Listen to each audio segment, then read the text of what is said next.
Aquí tenemos una de esas grandes contradicciones que, bueno, definen un poco nuestra economía. Por un lado, las fábricas de coches en España son de las más productivas de Europa, de las más eficientes, De las mejores, sí. y sin embargo, sus trabajadores tienen condiciones salariales, condiciones laborales bastante inferiores a las de sus compañeros en Alemania, por ejemplo, que fabrican los mismos coches. ¿Por qué pasa esto? Claro. Bueno, hoy vamos a meternos de lleno en una serie de textos que explican esta relación tan compleja entre un gigante del automóvil, el Estado español y sus miles de trabajadores. Sí, y lo que describen estos documentos va mucho más allá de una simple negociación de salarios. Es un análisis casi de manual sobre cómo funciona el poder en la economía globalizada. Ajá. Aquí lo que está en juego no es solo si un coche se fabrica aquí o se fabrica allí, sino todo un modelo de dependencia industrial en el que, bueno, como veremos, España juega un papel muy, muy concreto. Empecemos por el concepto que parece la clave de todo esto, el dilema del rehén. La dinámica, por lo que entiendo de los textos, es brutalmente simple. Sí.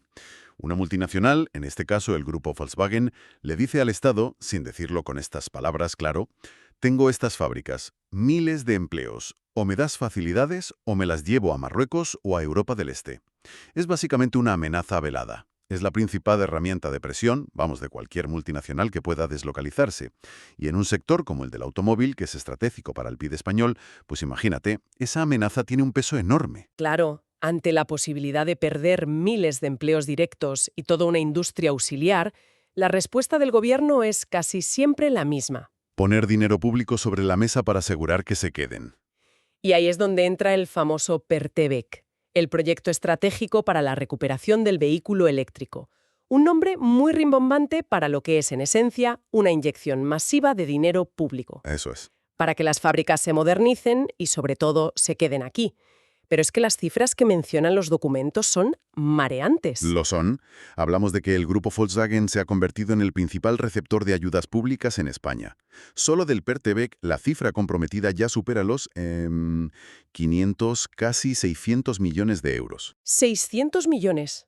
Pero es que el goteo es constante. Los datos de 2023 son muy reveladores.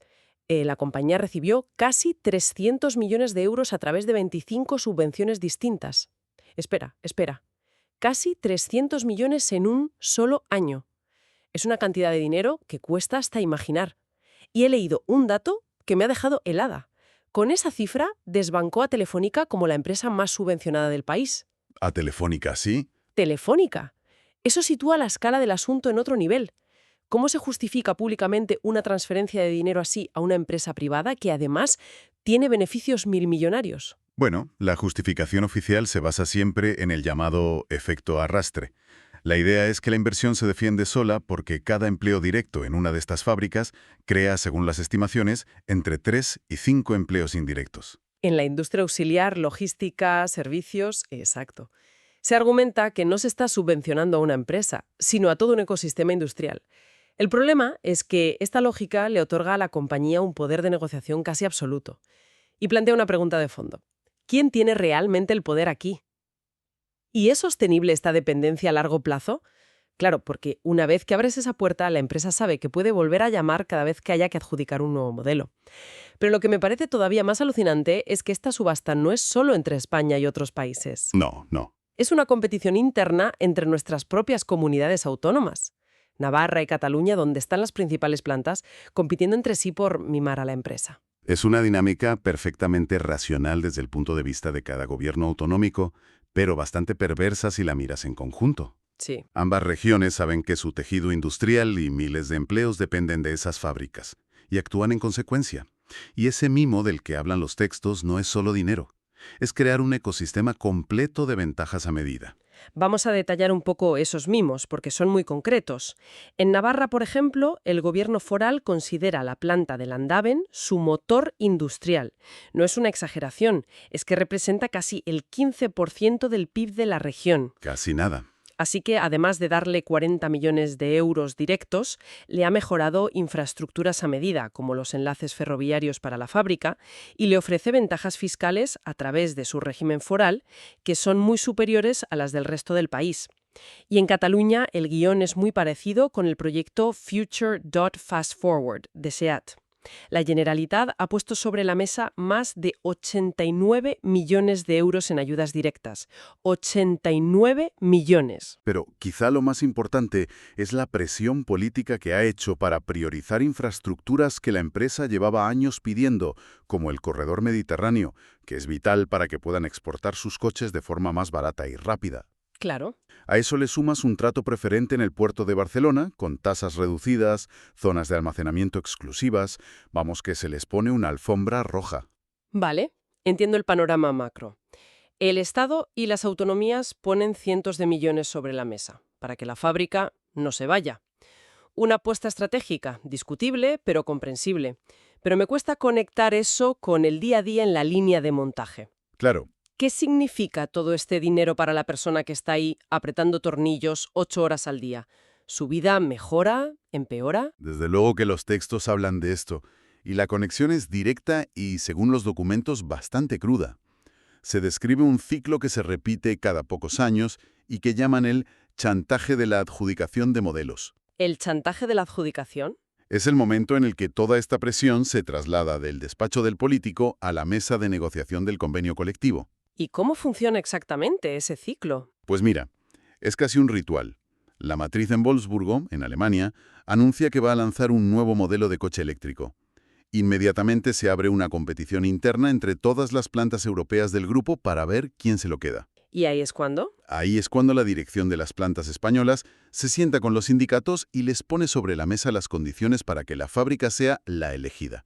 Unas condiciones que, según los textos, son durísimas. ¿Y qué tipo de condiciones son? Imagino que se centran en el salario. El salario es una parte, pero no la única.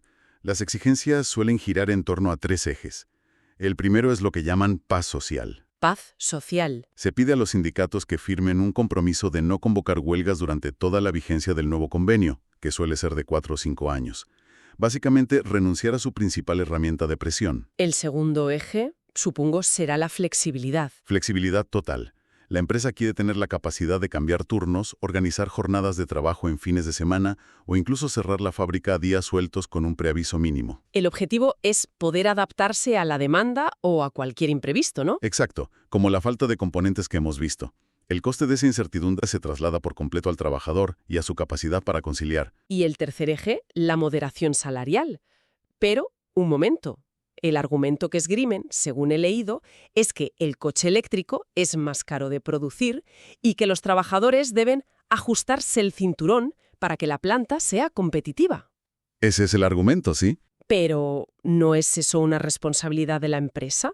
Suena a que le están pidiendo a los trabajadores que financien con su salario la transición tecnológica de una multinacional que ya está recibiendo cientos de millones en ayudas públicas.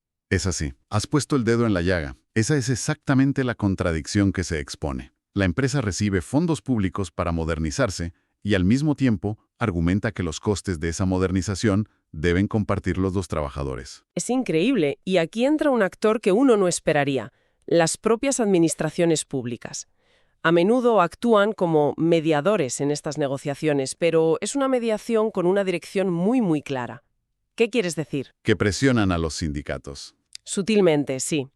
El mensaje que se traslada, según describen los análisis, es que si no hay acuerdo en el convenio, si los sindicatos no aceptan esas condiciones de flexibilidad y moderación, las millonarias ayudas del PERTE podrían revisarse. Vaya, podrían ponerse en peligro. Es una pinza perfecta.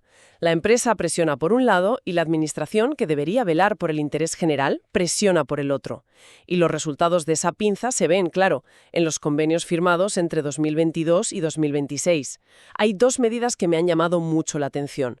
La primera es la implantación de la doble escala salarial. Sí, es una herramienta clásica para reducir costes a medio plazo. Significa que los nuevos trabajadores que entran lo hacen con un salario y unas condiciones peores que los veteranos que hacen el mismo trabajo. O sea, trabajadores de primera y de segunda. Exacto.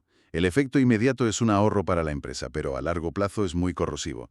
Rompe la unidad de la plantilla y debilita la capacidad de negociación futura. Es la estrategia del divide y vencerás, aplicada al tallar. Y la otra herramienta son los ERTEs preventivos. Esto me parece de una audacia empresarial increíble. La empresa necesita parar las líneas para reconfigurarlas para el coche eléctrico. es su responsabilidad. Claro. Y durante ese tiempo manda a la plantilla a un ERTE, con lo que es el Estado, a través del paro de todos, quien paga parte del salario de sus trabajadores. Exacto. El riesgo y el coste de la modernización se socializan. Se cubren con fondos públicos, ya sea con subvenciones directas o pagando los salarios durante los paros. Sin embargo, el beneficio de esa modernización, La nueva tecnología, las patentes. todo eso, la mayor eficiencia de la fábrica, se privatiza por completo.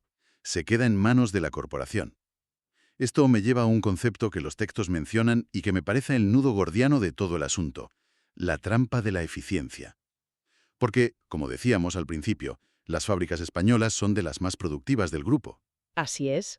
Uno pensaría que eso debería ser una ventaja para los trabajadores. Y ahí está la gran paradoja.